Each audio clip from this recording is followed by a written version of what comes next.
Welcome, Karen. Thank you. So, what was it like when you got the call with the diagnosis? That must have been a total shock. It was. It was an absolute shock. I fully expected we were going to get positive news. We were just ruling out cancer. I don't think anyone is ever really prepared to get that phone call. No one ever expects that it's going to happen to their family. I felt like I'd been kicked in the stomach. I felt like I was going to be physically ill. And then I thought of my children, and I thought, if I feel this way, oh my gosh, how are they going to feel? And so I took a deep breath and pulled myself together and realized I need to be there for them. And there was no time for me to fall apart. You mentioned your family, putting them first. Are they how you found your support and your comfort through this? You know, through my immediate family, yes, my mother especially. I called her the next morning with my bright idea to move in together as a family, and she was incredibly supportive of my decision.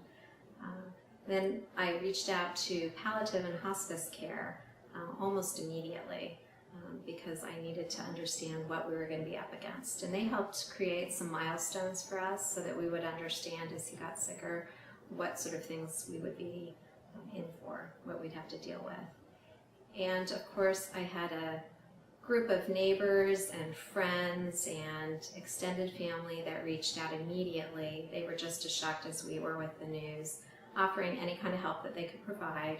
They'd offer to walk the dog or go get groceries or make meals, get cars washed, whatever we needed. My big lesson in all of that was that I tend to be a very private and stoic person, and I get through anything on my own. And what I learned was I was going to need help with this. This was bigger than me, and I needed to say yes when people offered to help.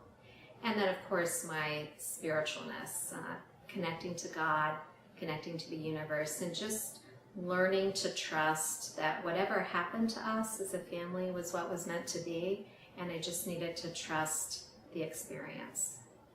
What were your expectations of the experience versus the reality? Well, I probably wasn't very well prepared. I tend to be an optimist at heart, so I thought I was fine. I was going to be able to handle this with flying colors. And what I found out was I was prepared for how physically draining it was going to be to care for somebody. I wasn't prepared for how emotionally draining it was going to be.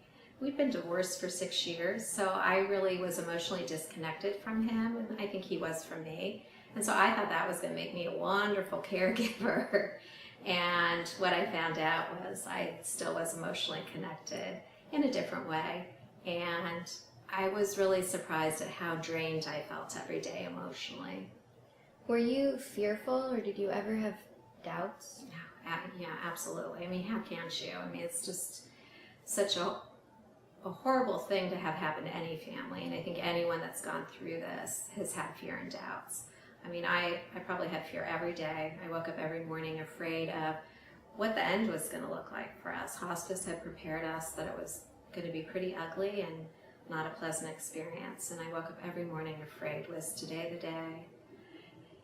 And then, of course, I had doubts. Frequently, probably not as often as my fear, but I doubted often, was I doing the right thing for my kids? You know, was this what we were supposed to be doing? And how did this experience affect your kids and your family? Well, it was a really difficult experience for them. While it wasn't as physically draining for them, it was still emotionally draining for them. Living under a dark cloud of death every day, coming home from school with this dark cloud looming over them, was emotionally hard for them. Very, very difficult. Do you think that they were glad that they had this experience? Oh, absolutely. I think if you asked them, they would do it again. They would absolutely spend that time with their dad, even though it was difficult for them emotionally. And what about you? Would you do this again? So I get asked that question a lot from people, and they're always very surprised at my answer, which is I would do it again in a heartbeat. I wake up every morning at peace and very happy and a little bit proud that I gave my children the gift of time with their father, and I would not change that for anything. They're in a great place now and very well grounded. And I also gave Vince the gift of time. Not many people get afforded that opportunity. I'm a huge advocate for people allowing family members to die at home. While it is a difficult experience, it doesn't have to be. And I'm hoping that I can share my experiences and our family's experiences to help other families set expectations and be better prepared to let a loved one die at home, because it's such a powerful experience and such a loving experience that I'm a big believer in that with the right tools, people can get through it in a very loving and caring manner. Great. Thank you so much, Karen. You're welcome. Thank you.